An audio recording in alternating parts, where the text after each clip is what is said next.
Skies of Fire. Chapter 2. English Ground. The North Atlantic glittered beneath us, a vast expanse of blue-black water stretching to the horizon in every direction.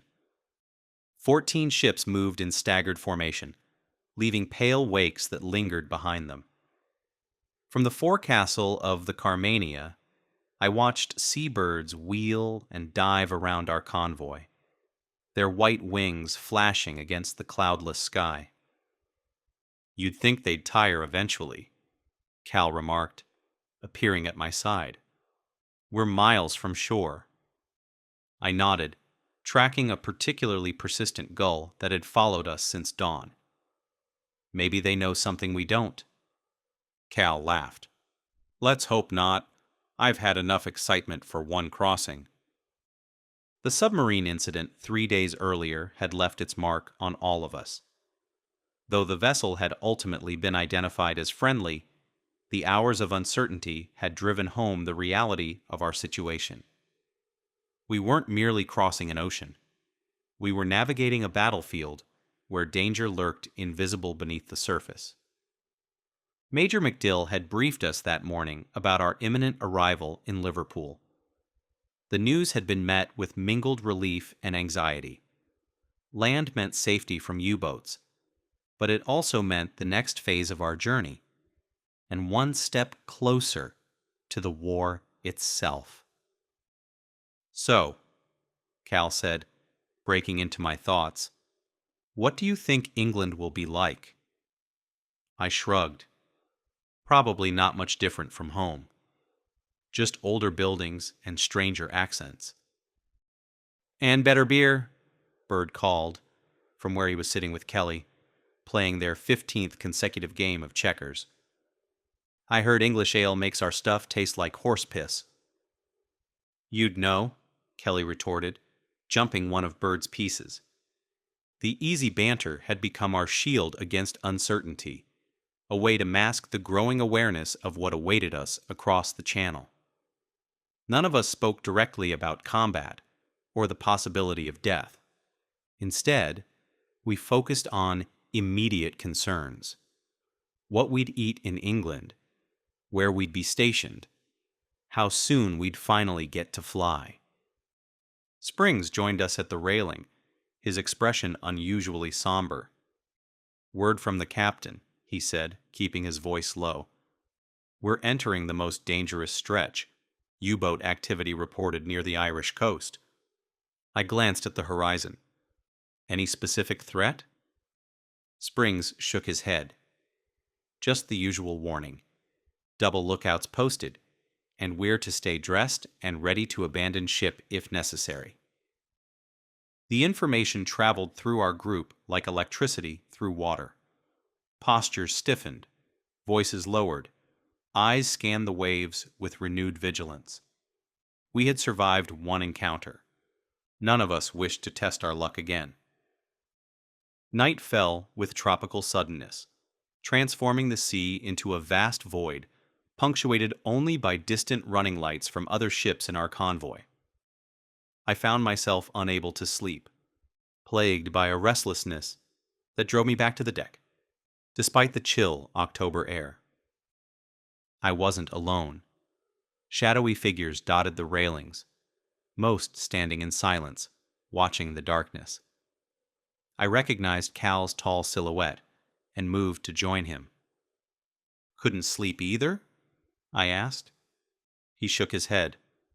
"Too close now. Keep thinking about what's waiting for us." "Italy, sunshine, pasta," I said lightly. "According to our orders." "If you believe that, I've got some Florida swampland to sell you," Cal replied, a smile audible in his voice despite the darkness. "Nothing's ever that simple, especially in the Army." I couldn't argue with his logic. Already our journey had taken unexpected turns, and we hadn't even reached Europe proper. The feeling of events moving beyond our control, of being swept along by currents larger than ourselves, had become increasingly familiar. Ever get the feeling we're just small pieces in someone else's game? I asked. Cal considered this. Sometimes. But then I remember something my father used to say. Even pawns can change the outcome if they move at the right moment. Your father sounds like a wise man. Dock worker with a fondness for chess, Cal replied. Taught me early that position matters less than how you play from it. The conversation lapsed into comfortable silence. Somewhere far ahead lay England, and beyond that, the war that had drawn us across an ocean. Whatever awaited us, there would be faced together, not just Cal and me, but all the men who had become companions in this strange transition from civilian to soldier, from American to expeditionary.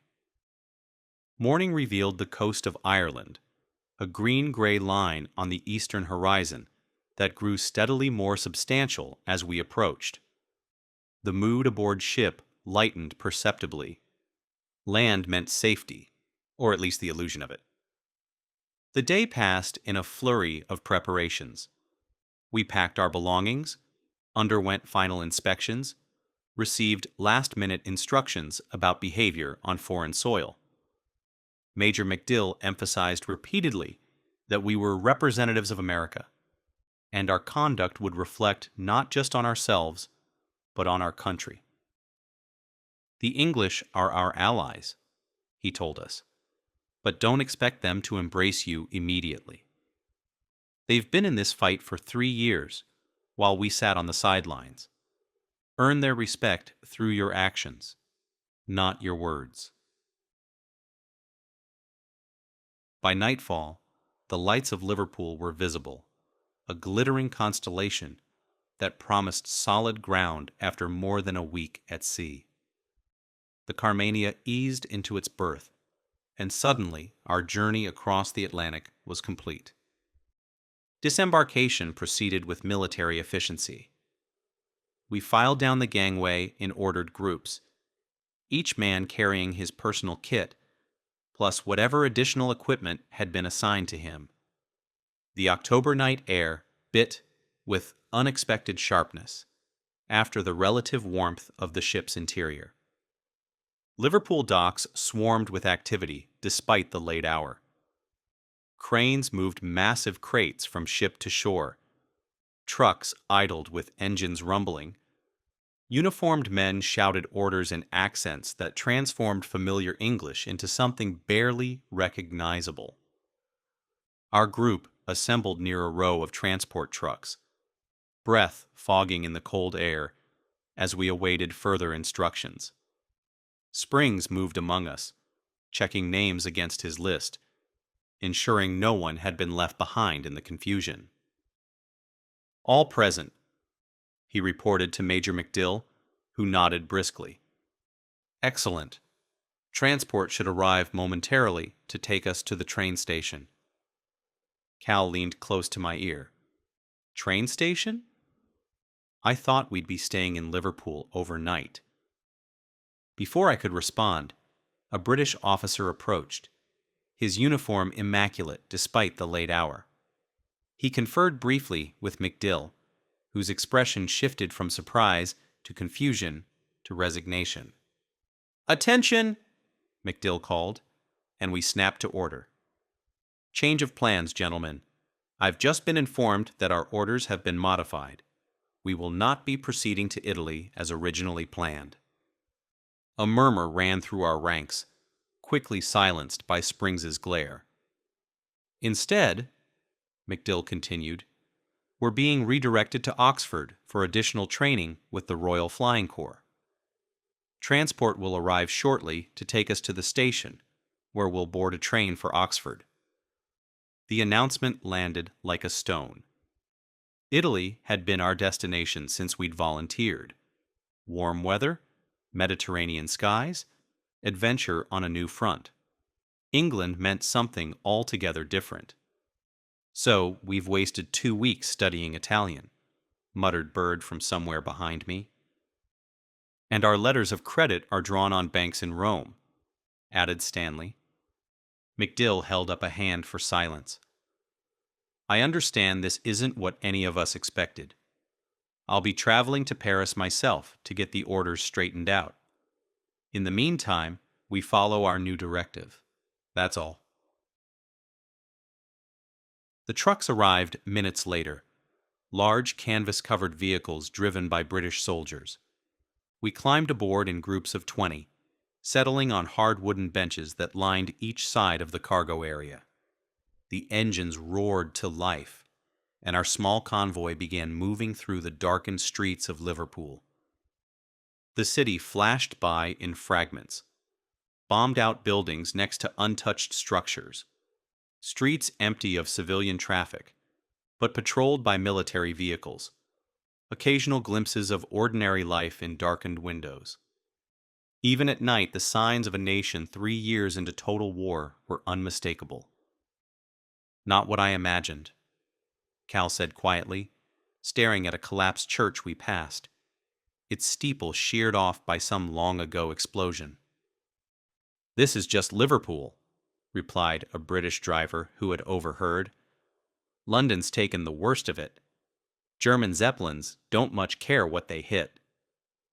The railway station appeared ahead, a massive Victorian structure with elaborate ironwork, visible even in the dim lighting. Our trucks pulled up to a side entrance marked for military use, and we disembarked into the chill night once more. The platform teemed with activity. Soldiers coming and going, civilians with travel papers clutched in hand, railway personnel moving mail and supply crates. Signs warned in bold letters, "Careless talk costs lives, and be like Dad. Keep mum." Our train waited on the track, steam billowing from beneath its wheels. Unlike the gleaming Pullman cars I'd known back home, this was a utilitarian conveyance. Wooden benches instead of plush seats, minimal heating, windows covered with blackout material. "Find seats where you can," McDill instructed. "It's approximately 4 hours to Oxford. Try to get some rest." We boarded in our usual groups, claiming compartments that seated 8 men each if we squeezed tight. Kelly, Bird, Springs, Cal, Stanley, Curtis, McCurry, and I ended up together, our kit bags piled in the narrow space between opposing benches. "Some Italian adventure this turned out to be," Kelly remarked as the train lurched into motion. Springs shifted to make more room on the crowded bench. "Could be worse. We could be in the infantry, sleeping in muddy trenches instead of on our way to Oxford." "Oxford," repeated Bird, testing the word. "Isn't that where all the fancy English lords go to school?" "It is," Springs confirmed. "One of the oldest universities in the world.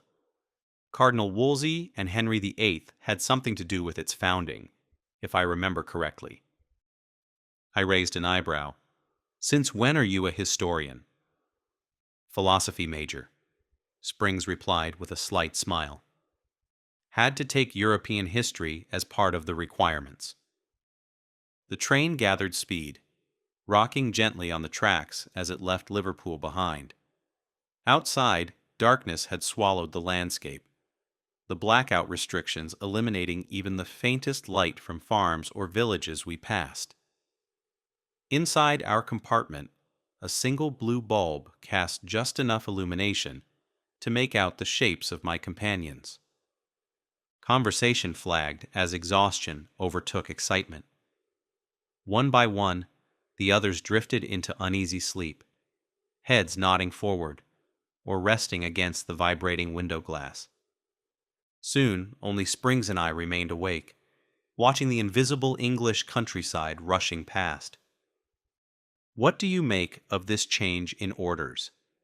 I asked him, keeping my voice low to avoid disturbing the others. Springs considered the question. "Military inefficiency, most likely. Left hand not knowing what the right is doing. Or maybe they need pilots in England more urgently than in Italy right now." "Do you think we'll ever get to Italy?" He shrugged. "Maybe. Maybe not. Either way, we'll fly and we'll fight. Location matters less than the job. His practicality was reassuring in its way. Springs had a talent for reducing complex situations to their essentials, stripping away emotion to focus on what could actually be done. It was one of the qualities that made him an effective sergeant despite his youth. "Try to sleep," he advised. "Tomorrow will be long enough without starting it exhausted." I nodded and settled back against the hard bench, closing my eyes against the dim blue light. Sleep came in fragments, disrupted by the train's motion and the occasional jolt when we passed over rough sections of track. Morning crept over the horizon, pale light filtering through gaps in the blackout coverings. The train had slowed considerably, now moving through what appeared to be more populated areas. I straightened, wincing at the stiffness in my neck and back from the awkward sleeping position. "Almost there," Springs announced, already alert and watching the passing scenery. "That's the Thames." I peered through a corner of the window where the blackout material had been folded back. A river glinted in the early light, mist rising from its surface like smoke.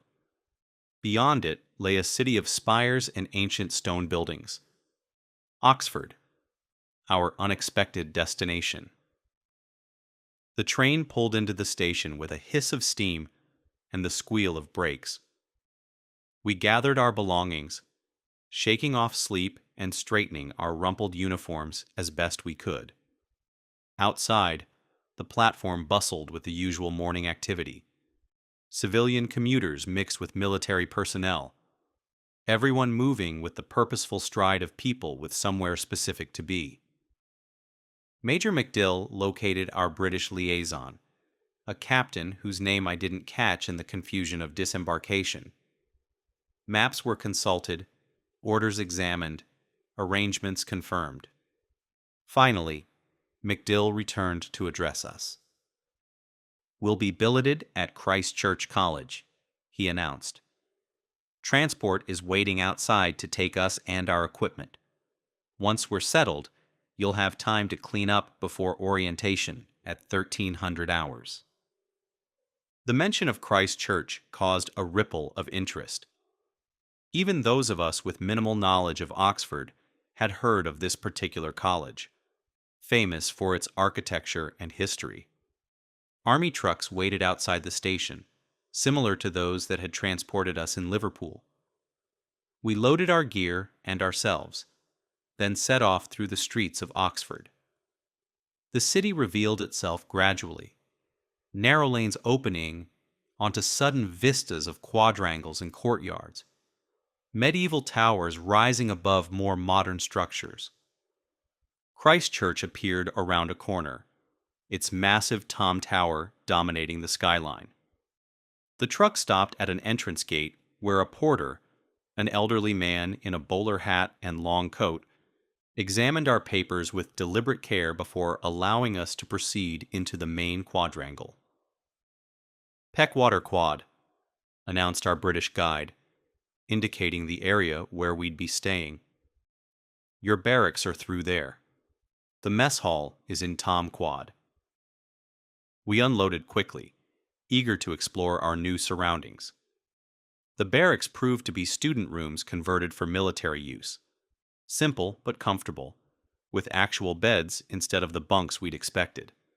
Cal, Stokes, Springs, and I found ourselves assigned to the same room, a spacious chamber with high ceilings and tall windows overlooking an inner courtyard.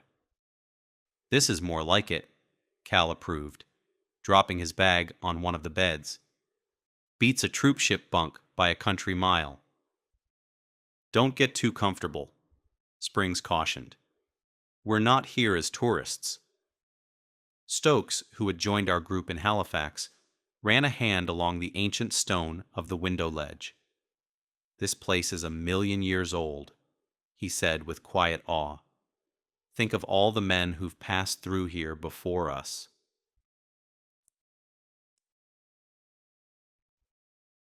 After stowing our gear, we ventured out to explore the college grounds. The October air carried a distinct chill, but the morning sun cast a golden light over the stone buildings.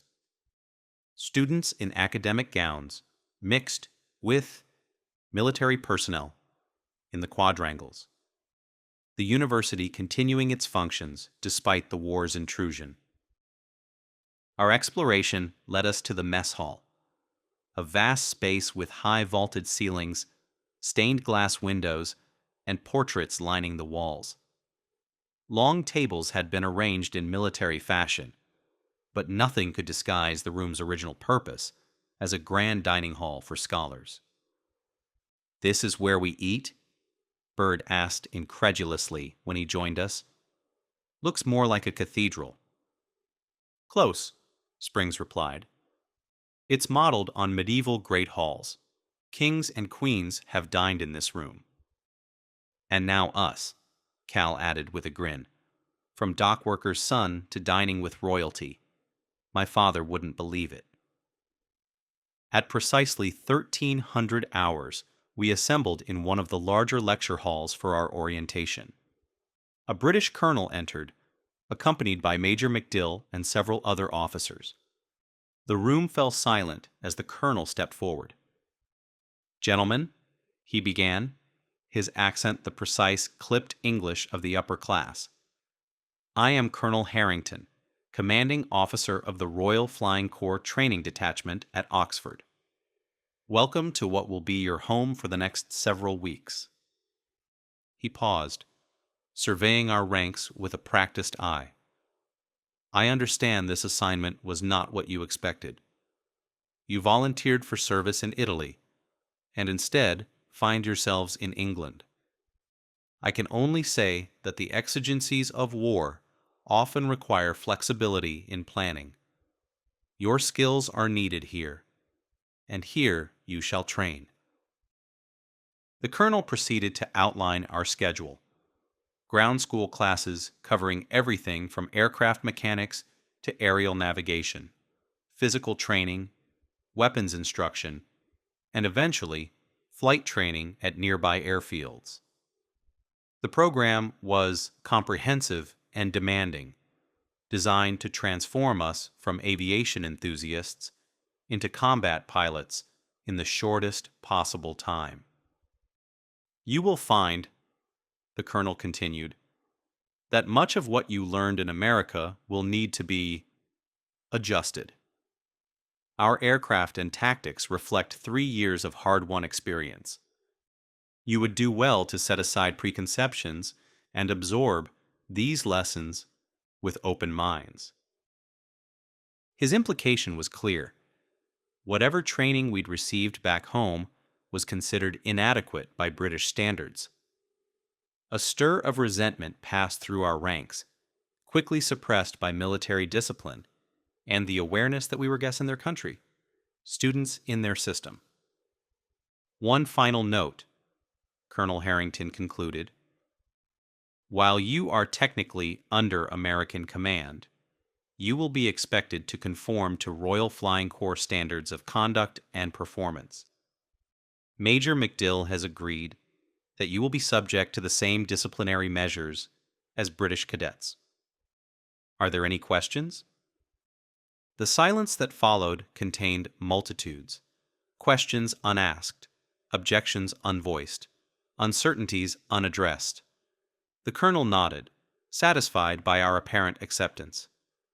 "Very good. Dismissed until 800 tomorrow, when your formal training will commence."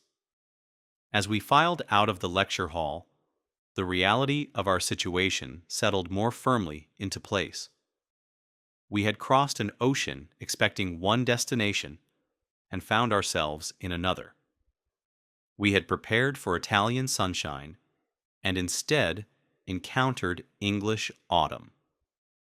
We had anticipated immediate flight training and were now facing another round of ground school. "Well," Cal said as we walked back toward our quarters, "at least the food should be better than on the ship." Bird snorted. "Low bar to clear." Look on the bright side, Springs offered. We're still going to fly, just from a different piece of ground than we expected. His perspective made sense, as usual. The ultimate goal remained unchanged: to take to the air, to join the fight, to make a difference in this global conflict. The path had altered, but the destination was the same.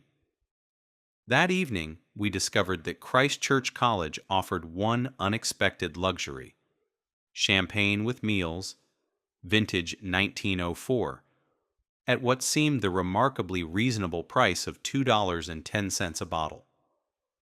The discovery improved morale considerably, and dinner became a more animated affair than might otherwise have been expected.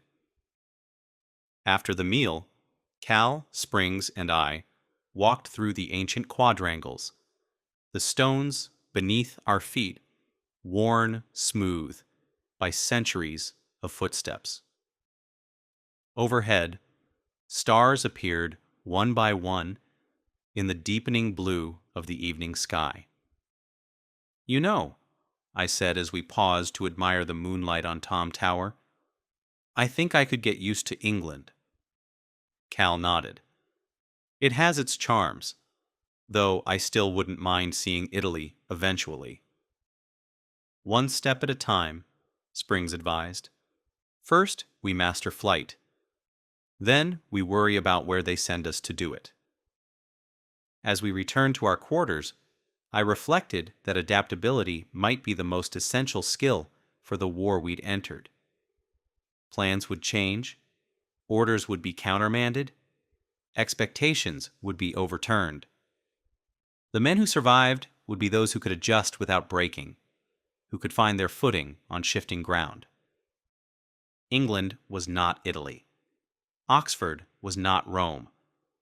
But we were still aviators in training, still volunteers in a cause we believed just, still comrades on a journey whose end none of us could clearly see. That much remained constant, even as everything else changed around us. Enjoying the story? Don't forget to subscribe and hit the bell so you never miss a new chapter. Episodes drop every week. Be part of the adventure. And if you're hooked, leave a like and comment your thoughts. Your support helps keep the story alive.